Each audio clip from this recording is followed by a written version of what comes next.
সুফি সাধকদের দৃষ্টিতে আধ্যাত্মিক জগতে মানুষের মাঝে একাধিক আত্মা রয়েছে। জীবাত্মা, পরমাত্মা। সাধারণত দুইটা আত্মা। জীবাত্মা হচ্ছে হিংস্র জানোয়ারের আত্মা, আর পশুর আত্মা শয়তানের আত্মা। এই তিনটা আত্মার সমষ্টিকে নফসে আম্মারা বা জীবাত্মা বলা হয়। হিংস্র জানোয়ারের আত্মা, পশুর আত্মা, শয়তানের আত্মা, এই তিনটা আত্মার সমন্বয় নফসে আম্মারা বা জীবাত্মা হয়। হিংস্র জানোয়ারের চরিত্র যেমন একটা কুকুর এখানে বসে আছে, পাশ দিয়ে যদি আরেকটা কুকুর যায়, হিংস্রতার কারণে সে লাফ দিয়ে গিয়ে ওই কুকুরটাকে কামড়াবে, ঝগড়া করবে কুকুরটার সাথে, করে না করে না।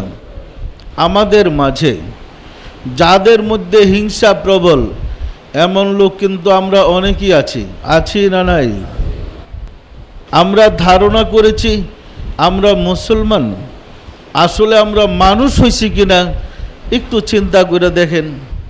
যাদের মধ্যে হিংসা প্রবল, যাদের মধ্যে হিংসা অধিক, নিজের অন্তর চক্ষু দিয়া নিজের আত্মার রূপটা যদি নিজে দেখে, তাকে একটা কুকুরের রূপে দেখবে, সে মানুষ নয়। বিড়াল এখানে একটা বৈশা আছে, ইঁদুর ছুটাছুটি করতেছে, দেখলি লাফদা পড়ে গিয়া কামড়াবে। কামড়াবে না? কামড়াবে না। বিড়ালের মধ্যে হিংসা বেশি। আমাদের যাদের মধ্যে হিংসা প্রবল, আত্মার রূপে নিজেকে কুকুর অথবা বিড়াল রূপে দেখব। নিজের আত্মাটা নিজেকে দেখলে, অথবা কোনো ওলি আল্লাহর সামনে গেলে তিনি মানুষ হিসেবে দেখে না, ওই বিড়াল আর কুকুরই দেখে। পরিষ্কার না? পরিষ্কার না? আরেকটা আত্মা আছে পশুর আত্মা। পশুর স্বভাব খাবে আর ঘুমাবে, সে মনিবের কোনো চিন্তা করে না। আপনি একটা গাভী পালেন, যত্ন করে কাছে একটা কদু গাছ লাগাইছেন, অনেক কদু আসছে, সিম আসছে গাছে। এ যদি ছুটতে পারে, সে কিন্তু বলবে না এটা আমার মালিকের গাছ, এটারে ধ্বংস করা ঠিক হবে না। পাইলেই কদু গাছ আর সিম গাছ খায়া সাবার করবে। করবে না? করবে না? পশু যেখানে খায় সেখানেই প্রস্রাব পায়খানা করে, তার পাক নাপাকের কোনো বালাই নাই। আমাদের মধ্যে সমাজে এক শ্রেণীর লোক আমরা আছি যাদের স্বভাব পশুর মতো, টাকা পয়সা ঘুষ দুর্নীতি যা পাই খাইতেছি আর ঘুমাইতেছি। এটা হালাল কি হারাম, আমার জন্য বৈধ কি অবৈধ, বিচার করার শক্তি নাই। আছে না নাই? টাকা পাইলেই হলো। সমাজে এমন লোক আছে না নাই? আত্মার রূপে ওই ব্যক্তি যদি তার নিজের আত্মার অবস্থাটা দেখে, অথবা কোনো অলি আল্লাহর সংস্পর্শে যায়, অলি আল্লাহ যদি তাকে দেখে, তাকে কিন্তু মানুষ দেখবে না, তাকে দেখবে গরু, ছাগল, বেড়া, বকরি, দুম্বা, উট ইত্যাদি। আসলে সে মানুষ না। জীবাত্মার আরেকটা অংশ আছে শয়তানের আত্মা। শয়তানের চরিত্র কি? ফখর, দেমাগ, গর্ব, তাকাব্বুরি। আছে না নাই? আমাদের মধ্যে সমাজে আমরা অনেক লোক আছি যার মধ্যে দেমাগ ভর্তি। আমি কি কম বুঝি? আমি কম জানি?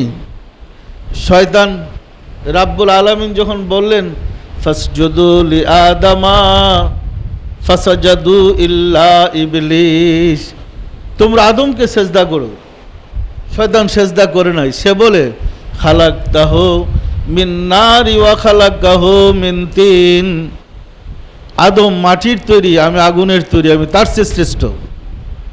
আমাদের মধ্যে আমি বড়, আমি সম্মানী, আমি জ্ঞানী, আমাদের যাদের মধ্যে আমিত্ব আছে এমন লোক কি আমরা আছি না নাই? অন্তরের চক্ষু দিয়ে যদি নিজের আত্মার অবস্থা নিজে দেখি, অথবা কোনো সুফি সাধক দেখেন, আমাদেরকে মানুষ দেখবে না, আত্মার রূপে দেখবে বানর অথবা শ্রীগাল রূপে। এই তিনটা হচ্ছে জীবাত্মার অংশ, যাকে নফসে আম্মারা বলে। এই তিনটা আত্মা যাদের আছে, আসলে প্রকৃতপক্ষে কেউই মানুষ হইতে পারেনি।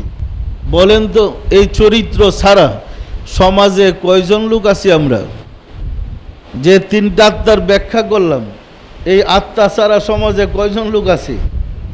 সংখ্যায় কম, হাজারের মধ্যে দুই একজন পাওয়া কঠিন। কি বলেন?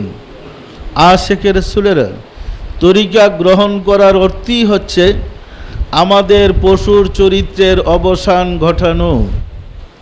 আমি পশু, আমার পশুকে মানুষ বানাইতে হবে। এই হায়াতে জিন্দিগিতে যদি আমরা নিজের পশুর চরিত্রকে মানুষের চরিত্রে রূপান্তরিত করতে না পারি, আমার ঠিকানা হবে সিজ্জিনে। সিজ্জিন দুঃখময় স্থান, যেখানে আত্মার জন্য হবে পরম কষ্ট। সুফি সাধকদের অন্তর্চক্ষু খোলা ব্যক্তিগণ সিজ্জিনকে দেখে এবং চিনে। আমাদের কর্ম অনুযায়ী আমাদের আত্মার ট্রান্সফারের সময়টা আসতেছে। পরিষ্কার না? পরিষ্কার না?